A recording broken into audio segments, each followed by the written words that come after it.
السلام علیکم۔ آج ہے بدوار، اگست کی 12 تاریخ۔ اگر آپ پہلی بار ہماری چینل سے جڑ رہے ہیں تو سبسکرائب ضرور کریں تاکہ آپ روزانہ دیش دنیا کی خبروں سے باخبر رہیں۔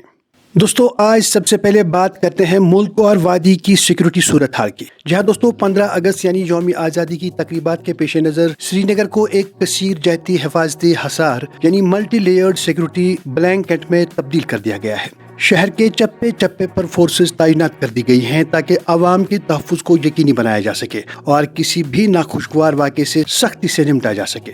اسی حساس موقع پر فوج کے سربراہ نے بھی سرحدوں پر سخت چوکسی اختیار کرنے پر زور دیا ہے۔ انہوں نے لائن آف کنٹرول اور دیگر اہم محاذوں پر مستقل نگرانی اور جنگی تیاریوں کو ہائی الرٹ پر رکھنے کی واضح ہدایت جاری کی ہیں۔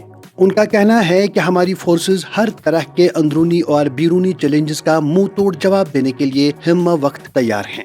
دوسری جانب وادی کے اندرونی حالات پر بات کرتے ہوئے inspector general of police Kashmir نے ایک اہم بیان دیا ہے۔ انہوں نے بتایا ہے کہ حال ہی میں جنوبی کشمیر میں ہونے والے دہشت گردانہ حملوں کی انتہائی باریک بینی سے تفتیش جاری ہے۔ سیکیورٹی ایجنسیاں ان حملوں کے ماسٹر مائنڈ کو بے نقاب کرنے کے لیے تیزی سے متحرک ہیں۔ سیکیورٹی کے اسی تناظر میں ایک اور تشویشناک پیش رفت ہوئی ہے، جہاں دوستو کشمیر میں تعینات کشمیری پنڈت ملازمین کو نامعلوم افراد کی جانب سے آن لائن دھمکیاں موصول ہوئی ہیں۔ ان حالات کی نزاکت کو دیکھتے ہوئے اور ان کی جان کے تحفظ کو یقینی بنانے کے لیے انتظامیہ نے محتاط قدم اٹھاتے ہوئے فی الحال ان ملازمین کو دفتر آنے کے بجائے گھر سے کام کرنے یعنی ورک فرام ہوم کی ہدایت جاری کر دی ہے۔ اب رخ کرتے ہیں سیاست اور حکومتی ایوانوں کی جانب، جہاں جموں کشمیر حکومت نے عوام اور متاثرین کو راحت پہنچانے کے لیے اپنی ایکس گریشیا پالیسی میں اہم ترامیم کی ہیں۔ اس نظر ثانی شدہ پالیسی کا بنیادی مقصد یہ ہے کہ متاثرہ خاندانوں تک مالی معاونت زیادہ تیزی، آسانی اور شفافیت کے ساتھ پہنچائی جا سکے۔ ادھر اپنی پارٹی کے صدر الطاف بخاری نے انتظامیہ سے ایک پرزور اپیل کی ہے۔ ان کا کہنا ہے کہ نوجوانوں اور بزرگ شہریوں کو ان کے ماضی کے پرانے مقدمات کی آڑ میں ہراساں کرنے کا سلسلہ اب بند ہونا چاہیے۔ انہوں نے زور دیا کہ لوگوں کے دلوں سے خوف کا سایہ دور کر کے ہی ایک پرامن اور ترقی یافتہ معاشرے کی بنیاد رکھی جا سکتی ہے۔ اسی دوران سیاست کے میدان سے ایک حیران کن خبر بی جے پی کے خیمے سے آئی ہے، جہاں جموں کشمیر سے تعلق رکھنے والے ایک بی جے پی رہنما شوکت گیور کے خلاف بدتخوری یعنی ایکسٹارشن کا مقدمہ درج کیا گیا ہے۔ یہ مقدمہ سامنے آنے کے بعد پارٹی نے فوری کارروائی کرتے ہوئے انہیں معطل کر دیا ہے تاکہ سیاسی صفوں میں شفافیت اور احتساب کا واضح پیغام دیا جا سکے۔ اگلی خبر میں مرکزی حکومت کی جانب سے غریبوں کو چھت فراہم کرنے کی اسکیم PMAY کے حوالے سے نئے حقائق سامنے آئے ہیں۔ جموں کشمیر میں اس وقت 3175 ایسے بے زمین دیہی خاندان ہیں جو ابھی تک اپنے حصے کی زمین کے الاٹمنٹ کے منتظر ہیں۔ یہ خاندان ایک طویل عرصے سے اس امید پر بیٹھے ہیں کہ کب انہیں سرکاری امداد ملے گی اور کب ان کے اپنے گھر کا خواب حقیقت کا روپ دھارے گا۔ ادھر جموں کشمیر کے محکمہ بجلی کے ملازمین نے 13 اگست سے مکمل ہڑتال پر جانے کی دھمکی دے دی ہے۔ یہ ملازمین اپنی تنخواہوں کو روکے جانے اور محکمے کی جانب سے ساتھیوں کی معطلی کے خلاف سراپا احتجاج ہیں۔ اگر یہ ہڑتال واقعی ہوتی ہے تو عام شہریوں کو بجلی کی شدید کٹوتی کا سامنا کرنا پڑ سکتا ہے، جو روزمرہ کی زندگی کو بری طرح متاثر کرے گا۔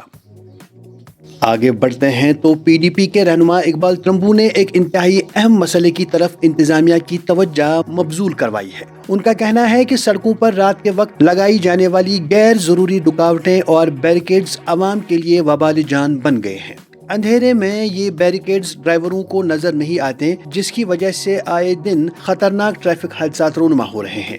انہوں نے پرزور مطالبہ کیا ہے کہ حادثات کی روک تھام کے لیے ان رکاوٹوں کو فی الفور ہٹایا جائے۔ موسم کی بات کریں تو جموں خطے کے مختلف حصوں میں موسلا دھار بارشوں نے نظام زندگی درہم برہم کر کے رکھ دیا ہے۔ ان شدید بارشوں کے باعث کئی نشیبی علاقوں میں پانی جمع ہو گیا ہے اور ندی نالوں کی سطح میں بھی خطرناک حد تک اضافہ دیکھنے میں آیا ہے۔ مقامی انتظامیہ نے لوگوں کو محتاط رہنے، ندی نالوں کے قریب نہ جانے اور غیر ضروری سفر سے گریز کرنے کی ایڈوائزری جاری کی ہے۔ اب رخ کرتے ہیں چند عالمی خبروں کی طرف، جہاں سب سے پہلے صحت عامہ کے حوالے سے امریکہ سے ایک ایسی خبر سامنے آئی ہے جو عالمی سطح پر صحت کی پالیسیوں کو متاثر کر سکتی ہے۔ امریکہ نے بچوں کو دی جانے والی مختلف ویکسینز کی سفارشات میں کمی کرنے کا اعلان کیا ہے۔ اس غیر معمولی فیصلے کے بعد عالمی سطح پر طبی ماہرین کے درمیان یہ بحث چھڑ گئی ہے کہ کیا دیگر ممالک بھی امریکی پالیسی کی پیروی کرتے ہوئے اپنے بچوں کے ویکسینیشن شیڈول میں تبدیلیاں کریں گے یا اپنی روایتی اور پرانی طبی پالیسیوں پر ہی کاربند رہیں گے۔ مشرقی وسطی کی بات کریں جو اس وقت ایک بڑے بحران کی زد میں ہیں اور وہاں ایک نئی جنگ کے سائے مزید گہرے ہو رہے ہیں۔ ایرانی حمایت یافتہ حوثی باغیوں نے ایک انتہائی اہم تجارتی بندرگاہی شہر پر اپنے حملے دوبارہ تیز کر دیے ہیں۔ اس کے ساتھ ہی آبلائے ہرمز کو دوبارہ کھولنے اور امریکہ و ایران کے درمیان بڑھتی ہوئی براہ راست کشیدگی نے عالمی سطح پر خطرے کی گھنٹی بجا دی ہے۔ اور مشرقی وسطی سے ہی ایک اور خبر شام سے آ رہی ہے جہاں ملک کے سابق صدر بشار الاسد کو ان کی غیر موجودگی میں یعنی ان ایبسینشیا سزائے موت سنا دی گئی ہے۔ تو ناظرین یہ تھی آج کی بڑی اور اہم خبریں۔ اگر آپ چاہتے ہیں کہ ہر روز آپ تک اسی طرح سے بڑی خبریں پہنچیں تو چینل سبسکرائب ضرور کریں۔